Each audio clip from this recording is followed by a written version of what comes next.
Left side OMR, right side ECR. நடுவுல உங்க step stone secret plots. Beach Resort Plots, just 24 lakhs onwards. Call 96268 99268.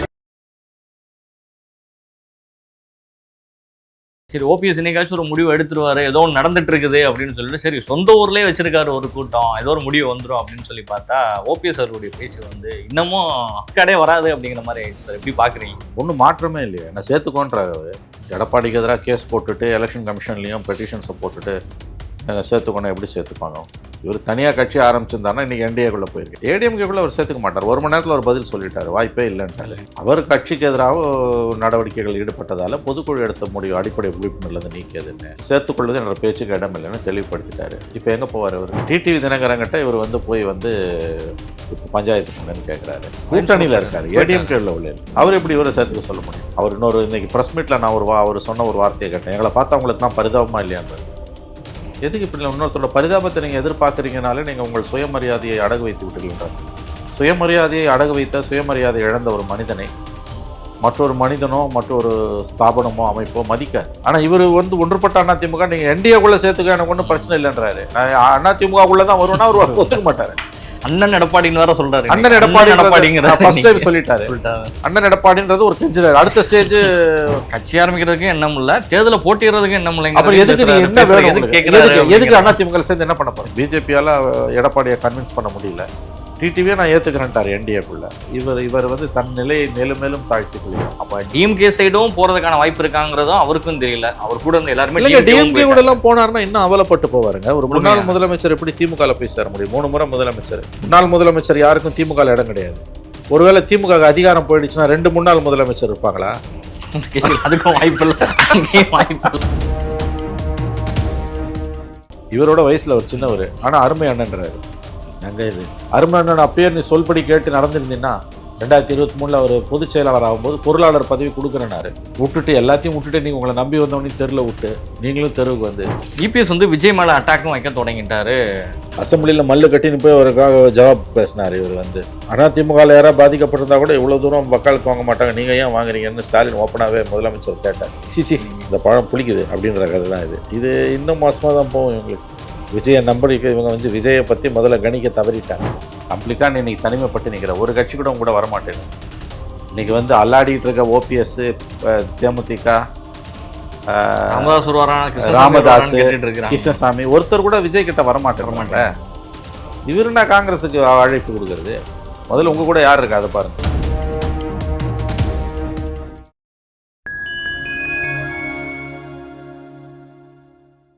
Fine time மீடியாவோட ஒரு special இன்டர்வியூவில் சிறப்பழைப்பாளராக தமிழகத்தினுடைய மூத்த ஊடகவியாளர் மணிசார் அவர்கள் இணைந்துள்ளார். சமகால அரசியல் நிகழ்வு குறித்த பல்வேறு கேள்விகளை முன்வைக்கின்றோம். பாருங்க நிகழ்ச்சிகள் சார். வணக்கம் சார்.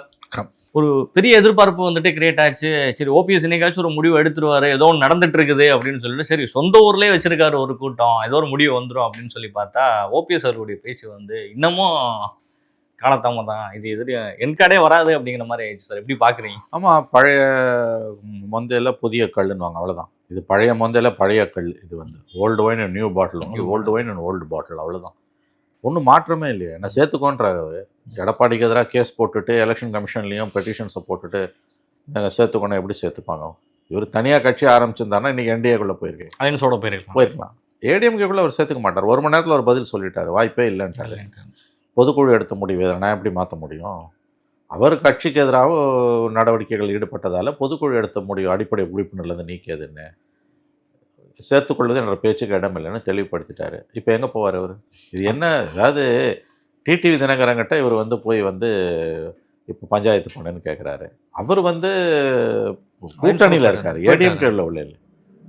அவர் எப்படி இவரை சேர்த்துக்க சொல்ல முடியும்? மேலும் மேலும் தன்னைத்தானே அவர் தாழ்த்தி கொள்ளுகிறார் ஓபிஎஸ். அவர் இன்னைக்கு ப்ரெஸ் மீட்டில் நான் அவர் சொன்ன ஒரு வார்த்தையை கேட்டேன், எங்களை பார்த்தா அவங்களுக்குலாம் பரிதாபமாக இல்லையான்றாரு. எதுக்கு இப்படி இன்னொருத்தரோட பரிதாபத்தை நீங்கள் எதிர்பார்க்குறீங்கனாலே நீங்கள் உங்கள் சுயமரியாதையை அடகு வைத்து விட்டுருக்கின்ற அர்த்தம். சுயமரியாதையை அடகு வைத்த சுயமரியாதை இழந்த ஒரு மனிதனை மற்றொரு மனிதனோ மற்றொரு ஸ்தாபனமோ அமைப்போ மதிக்காது. தன்னை நம்பும் மனிதனைத்தான் உலகம் நம்புவான். சுயமரியாதை 3 தடவை முதலமைச்சராக இருந்தவர் 3 முறை முதலமைச்சராக இருந்தவர் ஏன் இந்த தடுமாற்றம்? எதற்காக இப்படி இறைஞ்சுகிறார்? லிட்ரலி இறைஞ்சுகிறார் அவர் இல்லையா? இது எப்படிங்க? இது அவலத்தின் உச்சம். அவருக்கு ஏன் இந்த நிலை என்று எனக்கு புரியவில்லை. ஒழுங்காக எடப்பாடி கூட இருந்திருக்கலாம்.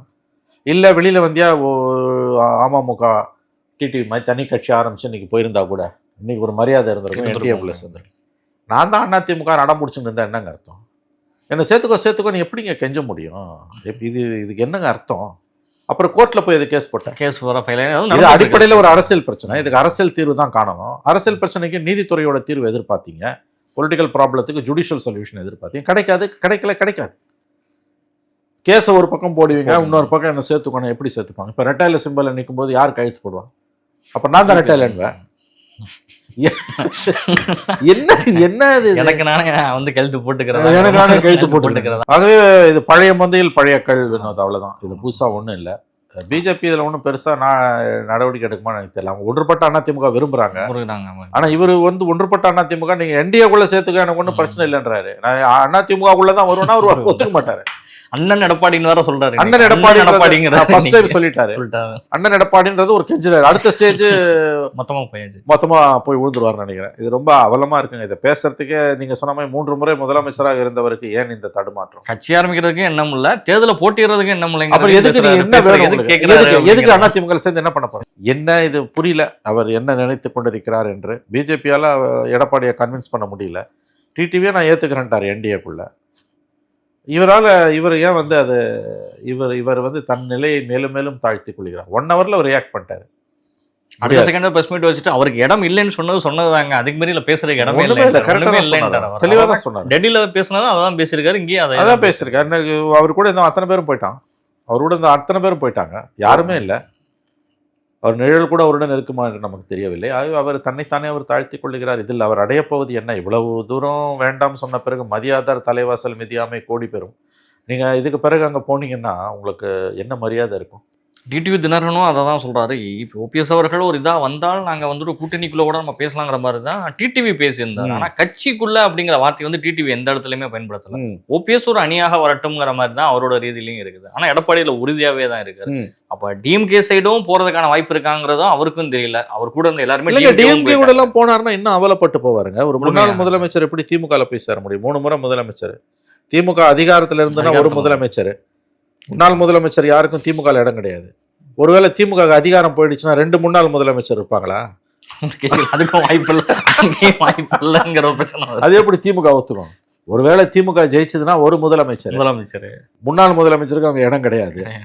ஒருவேளை அதிகாரத்துல இருந்தா கூட அதை வச்சுக்கலாம். ஒருவேளை திமுக தோத்துடுதுன்னு வச்சுக்கோங்க, 2 முன்னாள் முதலமைச்சர், ஸ்டாலின் 1 ஓபிஎஸ் 1. அது எப்படி திமுக அனுமதிக்கும்? ஸ்டாலின் கொடுக்குற அதே மரியாதை ஓபிஎஸ் கொடுப்பாங்களா? அதிமுகவிலேயே அது நிக்க முடியல. 2 முதலமைச்சர் உட்கார முடியல. தலைவராகவும் துணை தலைவராகவும் உட்கார முடியல. எங்க போவீங்க நீங்க? அதெல்லாம் நீ கேட்கிற பிரச்சனை. எங்களை பார்த்தா உங்களுக்கு பாவமா இல்லையா? உங்களை பார்த்து நாங்க எங்க பாவப்படணும்? உங்களை பார்த்து நீங்க பாவப்படுங்க. இவ்வளவு தூரம் வந்து சுயமரியாதையை இழந்து போய் அரசியல் செய்யணுமான்னு அவர் தன்னைத்தானே கேள்வி கேட்டுக்கொள்ள வேண்டும். அப்புறம் ஒரு சர்வே எடுக்கிறேன், தாவேக்காக போகலாமா, திமுக போகலாமா? எப்படி இந்த எண்ணம் வருது? திமுக போகலாமான்ற கேள்வியை உங்க தொண்டர்கள்ட்ட கேட்கிற அளவுக்கு உங்களுக்கு தைரியம் எங்கேருந்து வருது? அப்பயே நீங்க வந்து எல்லாத்தையும் இழந்துட்டீங்க. போலாமான்னு கேட்கறதுக்கு முன்னாடியே 2 பேரும் திமுக டிக்கெட் போயிட்டாங்க. அது பிள்ளைங்க எல்லாம் போயிட்டாங்க. இப்ப அங்கங்க போய் செட்டில் ஆயிட்டாங்கல்ல. செங்கோட்டையும் செட்டில் ஆயிட்டாரு, வைத்திலிங்கம் செட்டில் ஆயிட்டாரு, மனோஜ் பாண்டே செட்டில் ஆயிட்டாரு. இவர் மட்டும் நடுத்தர்ல நிக்கிறாரு. தினகரனும் கரெக்டா வந்து கட்சி வச்சு நடத்திட்டு இருக்காரு தினகரன். அவருக்கு ஈஸி சார். எடப்பாடி ஏன் அவரை ஏத்துக்கிறாரு? தாராளமா நீ கூட்டணியில இருந்துக்கோ. என்டிஏக்குள்ள எவ்வளவு கட்சி இருக்குது, நீ இருந்துக்கோ. நீ நிக்கிற 6 தொகுதியில நான் போட மாட்டேன், நான் நிக்கிற தொகுதியில நீ போட மாட்டேன், கேம்பெயின் வரணும் கூட அவசியம் இல்லை, ரெட்டையில ஓட்டு சதுராது. தெளிவா இருக்காரு அவரு. இது ஏன் இவருக்கு புரியல? எடப்பாடி உடனே ரியாக்டும் பண்ணிட்டாரு. 1 ஹவர்ல நீங்க சொன்ன மாதிரி ரியாக்ட் பண்ணி பேசிட்டாரு. இவரோட வயசுல ஒரு சின்னவர், ஆனா அருமை அண்ணன்றாரு. என்னங்க இது அருமை அண்ணன்? அப்பயே நீ சொல்படி கேட்டு நடந்திருந்தீங்கன்னா 2023 அவர் பொதுச் செயலாளர் ஆகும்போது பொருளாளர் பதவி கொடுக்குறேன்னாரு. கட்சியோட முக்கியமான 2ஆம் கட்ட பொறுப்புல இருந்திருக்கலாம். கொடுத்துருக்கலாம்ல.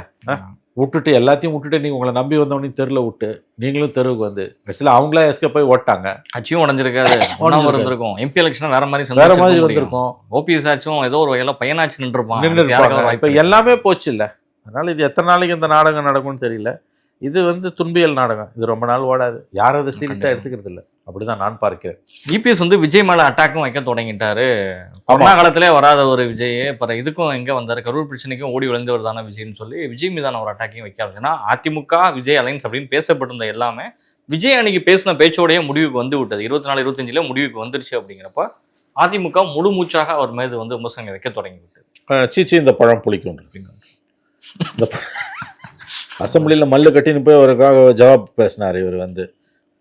அவங்க அதிமுககாரங்க கூட அதிமுகவில் யாராவது பாதிக்கப்பட்டிருந்தா கூட இவ்வளோ தூரம் வக்காலத்து வாங்க மாட்டாங்க, நீங்கள் ஏன் வாங்குறீங்கன்னு ஸ்டாலின் ஓப்பனாகவே முதலமைச்சர் கேட்டார்.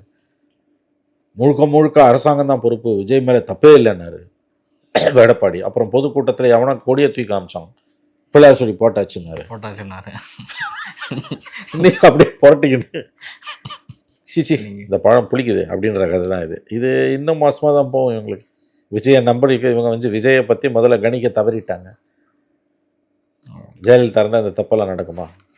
ஆகவே இன்னைக்கு அவமானப்பட்டு நிற்கிறார்கள் அரசியல் ரீதியாக.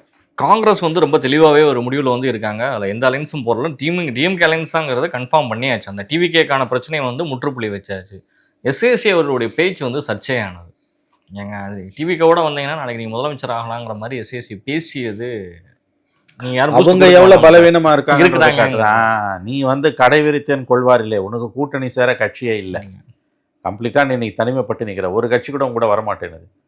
இன்னைக்கு வந்து அல்லாடிட்டு இருக்க ஓபிஎஸ், தேமுதிக, ராமதாஸ், கிருஷ்ணசாமி, ஒருத்தர் கூட விஜய் கிட்ட வரமாட்டேன். இவருன்னா காங்கிரஸுக்கு அழைப்பு கொடுக்கறது. முதல்ல உங்க கூட யார் இருக்கா அதை பாருங்க. விஜய் சிவன் கேண்டிடேட், ஆனா இவர்கள் காங்கிரஸ் முதலமைச்சர் ஆக்குறோம். அது எப்படி கரெக்ட்? விஜய் நான் தான் சிஎம் பண்ணும்போது காங்கிரஸ் எப்படி ஆட்சியை பிடிக்கும்? அர்த்தம் இல்லாத பேச்சு இது. தாவேகாவின் பலவீனத்தை காட்டுது. இது விஜயோட சம்மதத்தோட அவர் பேசினாரா? முதல்ல தாவேகாக்கும் எஸ்எஸ்சிக்கு என்ன சம்பந்தம்? அவர் அதில் உறுப்பினரா? கிடையாது, எனக்கு தெரிஞ்ச உறுப்பினர் இல்லை. கிடையாது. அப்படியே உறுப்பினராக இருந்தாலும் தலையெல்லாம் வால் ஆடக்கூடாது. உங்க மகனா இருக்கலாம், ஆனா கட்சியில நீங்க யாரு? இந்த அழைப்பை கொடுக்க நீங்க யாரு? மகன் அதை கண்டிக்கணும். அல்லது மகனுக்காக அப்பா வந்து மகனோட சம்மதத்தோட பேசுறாரான்றதையும் பார்க்கணும். விட்டு ஆழம் பார்க்குறாங்களான்னு. எது எப்படி பார்த்தாலும் நீங்க எதிர்வினை வரலாங்க. இது இவங்க பலவீனத்தை காட்டுது. உங்களுக்கு வந்து கூட்டணிக்கு ஆளே இல்லைங்க. குட்டி கட்சி கூட அவங்ககிட்ட போக மாட்டேங்குதுங்க. அவங்க தனியா நிற்கிறாங்க. 234 தொகுதிக்குமான வேட்பாளர் தேர்வு செய்கிற பணி வந்து தொடங்கியாச்சு. ஒரு தொகுதிக்கு 10 பேர் லிஸ்ட் எடுத்து கொடுங்கன்ட்டாங்க. ஆன்லைன் மூலயமா ஒரு விண்ணப்பங்கள் வந்துட்டு போயிட்டு இருக்கு. அது முழுமையாக என்ன வந்து முழுப்படல, முழுமையாக அறிவிச்சு அது பண்ணவும் இல்லை. ஒரு விஷயம் அப்படியே நடந்துக்கிட்டே இருக்குது. 234 தனிச்சுதாங்கிறது வந்து முடிவு ஆயிடுச்சு. ஏறத்தாழ விஜய்க்கு வேலை ஸ்டார்ட் ஆயிடுச்சு. எப்படி சார் பார்க்குறீங்க? அதெல்லாம் கரெக்டு. கிரவுண்டில் நிற்கணுமே. கடைசி 15 நாள் கேண்டிடேட்டே தூக்கின்னு போடுவாங்க. ரெண்டு பேரும் வந்து பகாசுரன்கள். யாரு? திமுக, அண்ணா திமுகவும். 2 பேரும் சொல்லுவாங்கல்ல, மலைமொழிங்க மகாதேவன்கள். சாயங்காலம் போய் வாபஸ் வாங்கிட்டாங்கன்னா ஒன்றும் பண்ண முடியாது. இல்லை 3 மணிக்கு பண்ணதுக்கப்புறம் போனாலும் ஆமாம், நீ வந்து கேண்டிடேட் திடீர்னு ஒரு கேண்டிடேட் பிரச்சாரத்துக்கு போயிட்டு இருக்கும்போது 2 நாளில் காணாம போடுவான். கேண்டிடேட்டே தூக்கின்னு போடுவானுங்க. அப்புறம் பூத்தில் உட்காந்துருக்கும்போது பூத் ஏஜென்ட் மத்தியானம் ஒரு 2 மணி மேலே எஸ்கேப் ஆகிடுவான். இவ்வளோ கூத்தெல்லாம் நடக்கும். திமுக அண்ணா திமுக இல்லாமல் களத்தில் போய் ஃபேஸ் பண்ணுறது, அதுவும் இன்றைய காலகட்டத்தில் ஒரு தொகுதிக்கு 50 கோடி செலவு பண்ணுறோம். நீங்கள் எல்லாம் எங்கே போய் நிற்பீங்க? என்ன நினச்சிட்டு இருக்கீங்க? இது என்ன உங்களுக்கு கிரவுண்ட் ரியாலிட்டி? நோட்டிஃபிகேஷன் வந்ததுலேருந்து ஒரு 20 நாள் நாமினேஷன் ஃபைல் பண்ணுறது, ஸ்க்ரூட்டனி, ரிஜெக்ஷன், அதுக்கு பிறகு கேம்பெயின் 15 நாள் ஃபுல்லாமே இருக்குது. ஆமாம்.